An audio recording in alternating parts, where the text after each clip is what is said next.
started this cycle not knowing exactly what would happen. And actually, it proved to be an adventurous experience.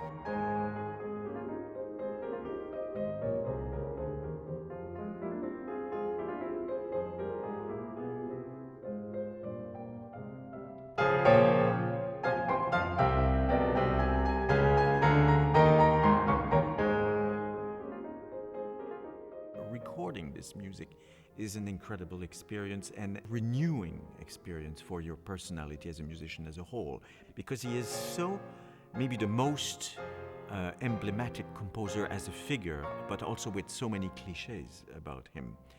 And I was interested to get out of the box with all those cliches. It's an incredible journey because I don't know of any other composer who took one genre, the sonata form, and transformed it so much within one lifetime. It's almost impossible to imagine that somebody could do that. But not only that, at the same time as he was doing that, the instrument was changing more than it ever changed before or after, because the piano had just been invented as Beethoven started to write for piano. If you think of the first pianos that he had witnessed, they were sounding almost like harpsichords. And if you think of the Broadwood, the last Broadwood that he ever had, it had the range of the actual modern keyboards. There is a kind of dream about the potentiality of the piano.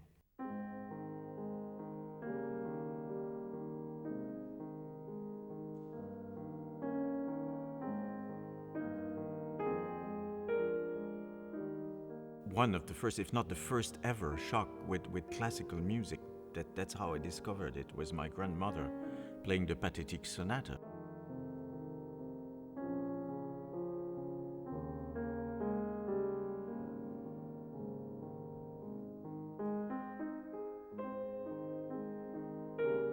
I didn't even know that my grandmother was a musician, and suddenly we moved to a house with a piano, and she sat down and played the slow movement of the Pathétique. I think from that moment I had a lot of curiosity about Beethoven. Of course, it would be marvelous to have a recording of how she played it. And who knows, maybe that influenced me a lot.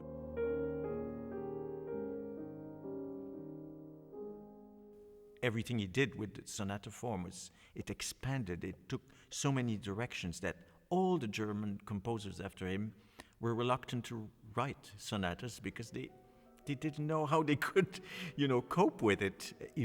Evolve that much with one genre in one's lifetime is just amazing.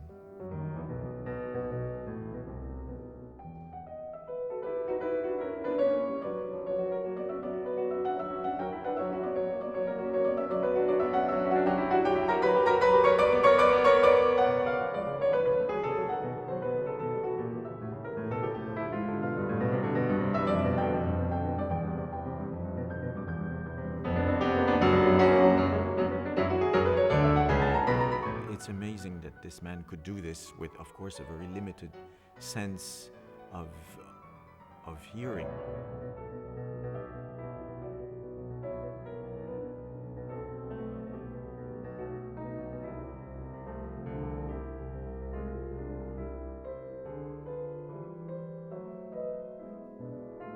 I think what's really incredible about the last three sonatas is the ability of Beethoven to go to the past and the future at the same time.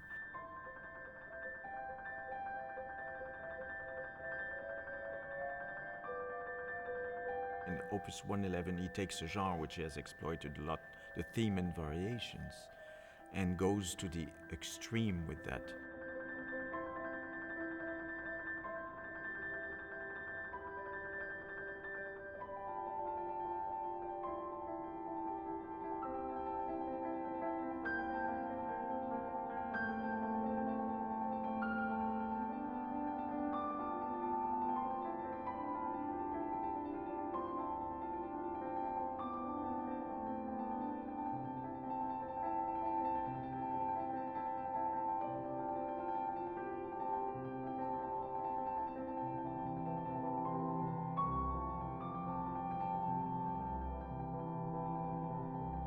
it's very difficult to describe the feeling at the end of 111, because maybe it's the work that ends in the most, despite all these novelties in it, in the most modest, this kind of disappearing, disintegrating crescendo. You just feel like you're ready to start everything again.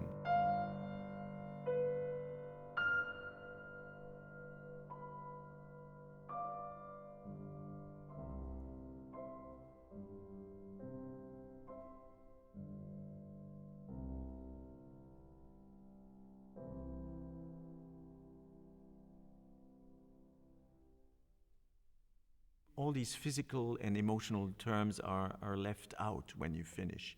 You are in the realm of maybe pure spirituality, and that's what's really enriching about this.